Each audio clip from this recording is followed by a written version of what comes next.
Welcome to this explainer. If you follow global news or, just check your phone every now and then, you hear the word tariff constantly. I mean, it is easily one of the most hotly debated terms in international trade today.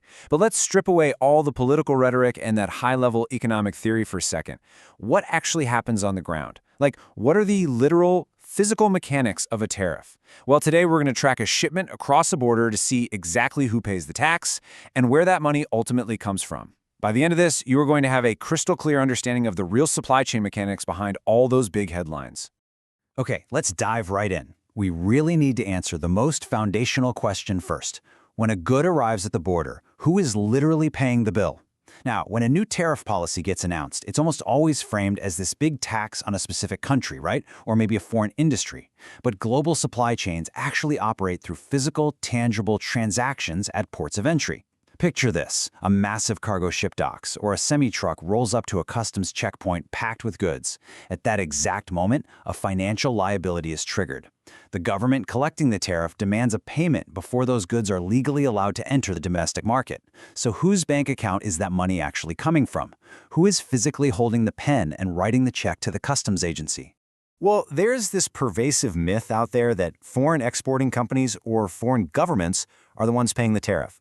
And honestly, it's pretty easy to see why this misunderstanding exists, especially when you see how trade policies are usually debated in the press. But here is the literal reality. By law, the foreign exporter does not pay the customs agency of the importing country. The entity legally responsible for writing that check, it's the domestic business bringing the goods in. Let that sink in for a second. If a domestic company wants to bring materials or products in from overseas, they are the only ones, who have to interface with their own government's customs officials and actually foot the bill for the required tariff. So try to think of it less like a giant penalty on a foreign nation, and actually more like a very specific type of domestic transaction fee. Basically, when a huge cargo container gets lifted off a ship and dropped onto the dock, it cannot legally move onto a train or a truck for local distribution until that tariff is completely cleared. The domestic importing business has to calculate the value of the goods, figure out the current tariff rate, and remit that tax directly to their own government. It's a highly technical tax, and it's processed and paid entirely domestically. The foreign manufacturer, they've already sold the product to the importer and shipped it off. They are completely absent from this specific financial transaction at the border.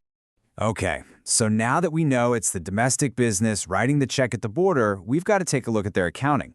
Because let's be real, a business isn't exactly designed to just absorb brand new taxes without adjusting its operations, right? Say a 10% tariff hits a $100 widget at the border. The importer's cost suddenly jumps to $110. That extra $10 doesn't just magically vanish into thin air. To keep their profit margins intact and just stay operational, they absolutely have to account for that new expense. And this brings us to a really fascinating economic concept known as full pass-through. In the world of international trade, full pass-through is this reality where the initial tariff cost paid by the importer absolutely does not stop with them. Instead, that cost gets pushed forward. It becomes completely integrated into the pricing structure of the good as it moves further down the supply chain. The tax doesn't disappear, it just transforms, into an embedded operational cost. Let's actually watch how this builds across a product's entire life cycle, because it's kind of like a domino effect. Step 1, the exact moment those goods physically cross the border and enter domestic jurisdiction, the domestic importer settles the bill with customs so the goods can be released. But Step 2, because that importer had to take the financial hit up front, they raise their wholesale price to cover the difference. Then a retailer comes along and buys those goods at the new, higher wholesale price. To maintain their own profit margins, Step 3, the retailer must then raise the price tag they put on the shelf. The tariff effectively just hitches a ride on the product, literally passing through every single level of the domestic supply chain. And the final reality of this whole journey?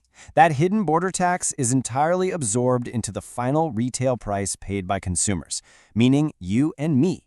This right here is where the mechanics of international trade crash directly into your everyday life. When that concept of full pass-through reaches its logical conclusion, the cost lands right at the checkout counter. Sure, the domestic importing business paid the initial tax, but through the mechanics of pricing, they've passed that entire tax along to you. Whether it's a slick new piece of electronics, an article of clothing, or parts for your car, if a tariff was applied when it crossed the border, that cost is ultimately integrated into the final retail price. And because the consumer can't exactly pass the cost on to anyone else, we are the ones who ultimately bear the economic weight of that original border tax. So, This hidden mechanic of international trade, it directly impacts your own wallet every single time you go shopping. We've traced the entire journey, from the physical border crossing to the domestic business writing the check, all the way to the full pass-through of that cost right into the final retail price. It completely reframes how we think about global commerce, doesn't it? The mechanics are crystal clear. A tariff is a border tax paid domestically and ultimately funded by the person buying the product. So as we wrap up this explainer, I want to leave you with this. The next time you're standing in a store looking at the price tag on an imported item, ask yourself, are you just looking at the cost of manufacturing and shipping, or are you looking at a final number that secretly includes a hidden border tax passed all the way down the line directly to you? Keep questioning the mechanics behind the world around